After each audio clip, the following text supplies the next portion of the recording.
Muy bien, anteriormente mencionábamos que el sonido es la sensación producida en el órgano del oído por el movimiento vibratorio de los cuerpos y que éste se transmitía por un medio elástico, como el aire, por ejemplo.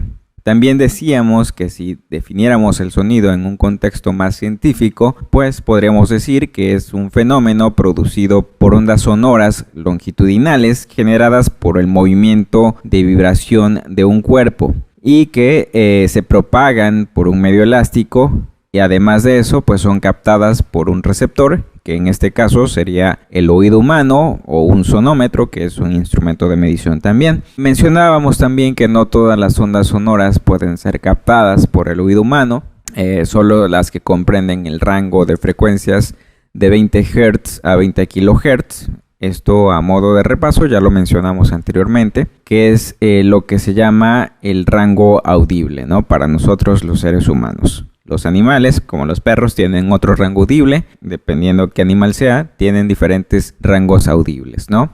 Esto no lo habíamos mencionado, pero para complementar, las ondas sonoras cuya frecuencia supera el rango audible de 20 a 20 kHz se llaman ondas ultrasónicas, que es lo que utilizan mucho en medicina, y las frecuencias que están por debajo de los 20 Hz se les llaman infrasónicas, ¿ok? Hablábamos de los parámetros que tenía una onda sonora, como la longitud, la frecuencia, la amplitud, el periodo, que el periodo es el tiempo que tarda en recorrer un ciclo completo la onda sonora. La unidad de medida del periodo es el segundo. Mencionábamos también la frecuencia, que es el número de ciclos que se realizan por segundo. Por lo tanto es la inversa del periodo y esta pues se mide en Hertz. Ya quedamos que la frecuencia se mide en Hertz. La velocidad no la habíamos mencionado, sin embargo, la velocidad es la velocidad a la que se propaga la onda acústica en un medio elástico. Y esto pues va a depender de las características del medio, ¿no? Va a depender si la onda se transmite a través del agua, si se transmite a través del aire, a través de algún material, como algún metal, etcétera, ¿no? Mencionábamos también que el sonido en pocas ocasiones pues está formado por una sola onda acústica, es decir, por una sola frecuencia, sino todo lo contrario, ¿no? El sonido posee una serie de propiedades y cualidades, algunas medibles, otras no. Hablábamos del tono, la intensidad, la duración y el timbre, ¿no? Sí es importante que no nos confundamos con el tono y el timbre. El tono mencionábamos que viene determinado por la frecuencia fundamental de la onda sonora, que es lo que nos permitía distinguir si son sonidos graves o sonidos agudos o sonidos medios. Esto pues lo medíamos por el número de vibraciones por segundo que realizaba la onda, ¿no? Y bueno, hablábamos también de la intensidad, que es la cantidad de energía acústica que contiene un sonido, ¿no? La intensidad viene determinada por la potencia, que esta a su vez también está determinada por la amplitud. Hacíamos la diferencia entre intensidad y amplitud, que están muy estrechamente relacionados y que muchas veces hablamos indistintamente sobre estos términos, pero son diferentes, ¿no? Y bueno, esto nos permitía distinguir si el sonido es fuerte o es débil, ¿no? Esto lo menciono a modo de repaso. Vamos a hablar ahora un poco acerca de la transmisión del sonido. Teniendo claro estos conceptos, podemos entender mejor cómo se transmite el sonido. En la configuración de un sistema de refuerzo sonoro es necesario y primordial observar el lugar en el que se va a realizar la actuación. Hablábamos del scouting. Teníamos que verificar si el show iba a ser al aire libre o si iba a ser en una sala cerrada, como algún auditorio. También teníamos que ponernos de acuerdo con el cliente qué tanto público iba a asistir al evento, qué tanto público asistirá al evento, si es mucho o si es poco. También algunas otras condiciones, ¿no? Como si el lugar donde va a ser la actuación hay mucha o poca humedad, etcétera, ¿no? ¿Por qué? Porque el entorno que nos rodea va a influir de modo directo en la calidad final del sonido y en la disposición del equipo que vayamos a utilizar. Es por esto que necesitamos estudiar una serie de fenómenos o factores asociados a la propagación del sonido, pues para poder actuar correctamente e incluso beneficiarnos de alguna situación y que nuestro sonido pues cumpla las expectativas esperadas, ¿no? Entonces, pues hay que conocer los diferentes comportamientos que pueden manifestarse en la propagación de la onda sonora según la variación de algunos factores como las condiciones meteorológicas o las estructuras del lugar donde se realizará la actuación, ¿no? Tenemos ciertos conceptos acústicos que están asociados a los fenómenos para la propagación del sonido. Por aquí tenemos el concepto de absorción, que es la pérdida del nivel por los materiales porosos. Simplemente las personas que asisten a un show, simplemente por estar ahí, absorben energía acústica, ¿no? Absorben la energía que está transmitiendo el PA. Al igual que las paredes, si es que hay paredes en el recinto, al igual que los diferentes materiales que pueden estar envolviendo el lugar, ¿no? Entonces hay una absorción acústica, repito, es la pérdida del nivel acústico por los materiales porosos. Tenemos también el sonido directo, que es el sonido que llega directamente de la fuente del sonido al receptor. Entonces el sonido directo, de nuevo, es el sonido que llega directamente de la fuente del sonido al receptor. Posteriormente tenemos el sonido reflejado, que es el sonido que sufre un cambio de dirección provocado por una superficie sólida.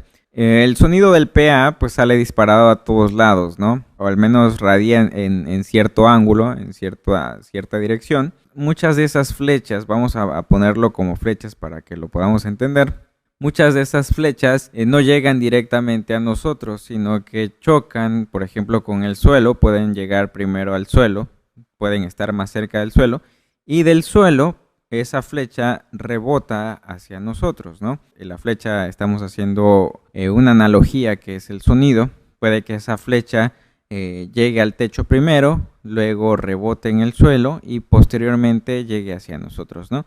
Usualmente el sonido rebota en muchísimos lugares antes de llegar a nosotros, ¿no? Estoy hablando en un concierto o en cualquier situación en la que nos encontremos. La realidad es que el sonido toma diferentes caminos antes de llegar a nosotros, ¿no? Entonces ese es el sonido reflejado, es el sonido que sufre un cambio de dirección provocado por una superficie sólida, cualquiera, ¿no?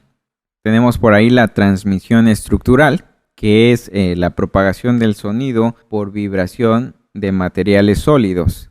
Muchas veces en nuestra casa empezamos a escuchar sonidos raros en la pared. Y puede ser que si tenemos a un vecino cercano y esté moviendo algo en su departamento, nosotros podemos escucharlo luego en nuestras casas. Esto es posible gracias a la transmisión estructural, ¿no? Gracias a las paredes es que se está transmitiendo ese sonido que a lo mejor está muy lejos. A lo mejor mi vecino está haciendo un sonido que está como a 15 metros de donde estoy yo, pero lo puedo escuchar gracias a esa transmisión porque hace que vibren los materiales sólidos y llega hacia nosotros, ¿no? De hecho, hay una anécdota de Beethoven que, como saben, él era sordo. Sin embargo, él podía escuchar los sonidos debido a que solía pegar su cabeza en el piano y sentía las notas por medio de esta transmisión estructural, ¿no? Por vía ósea, esa vibración de esa nota, de esa frecuencia llegaba hacia su cerebro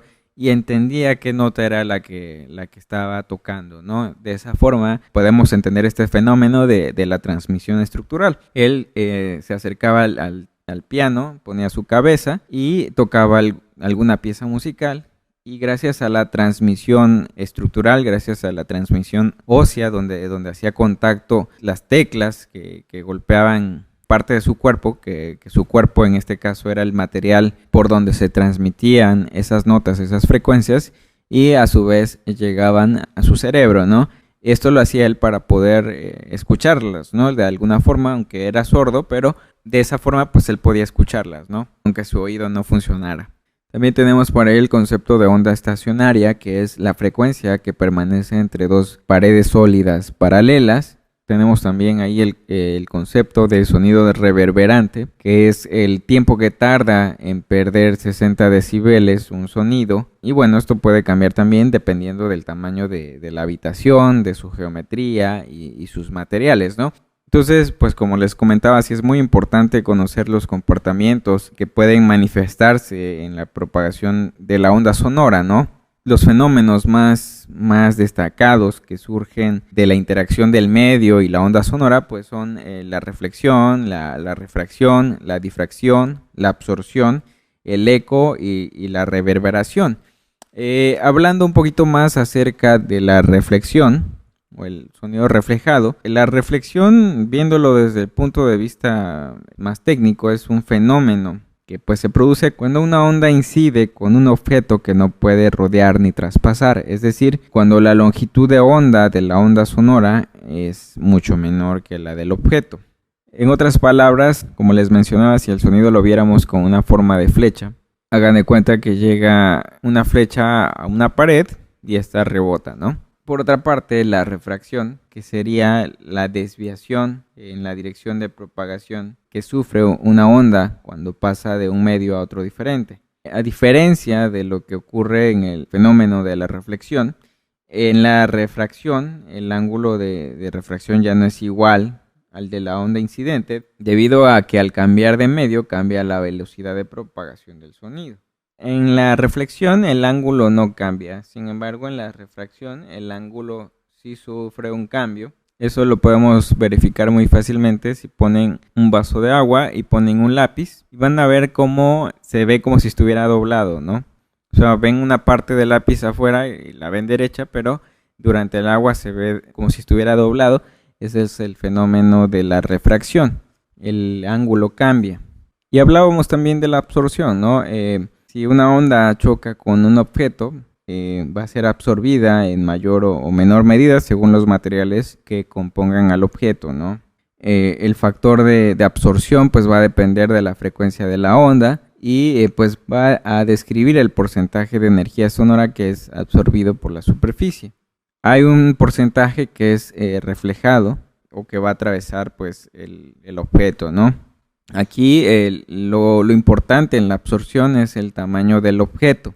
Por ejemplo, un objeto absorbente pequeño pues no va a eliminar frecuencias graves. Y bueno, hablábamos también de la reverberación. Para empezar, ¿qué es la reverberación?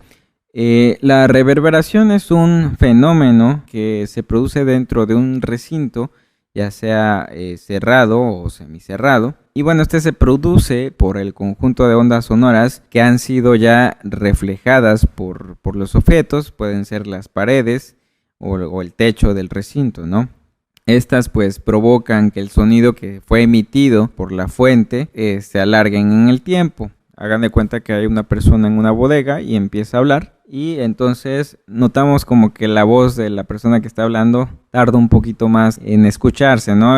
Ese fenómeno lo podemos encontrar muy fácilmente en las iglesias. Ahí podemos entender muy fácil, por ejemplo, cuando el padre está hablando y dice hijos, hijos, hijos, hijos.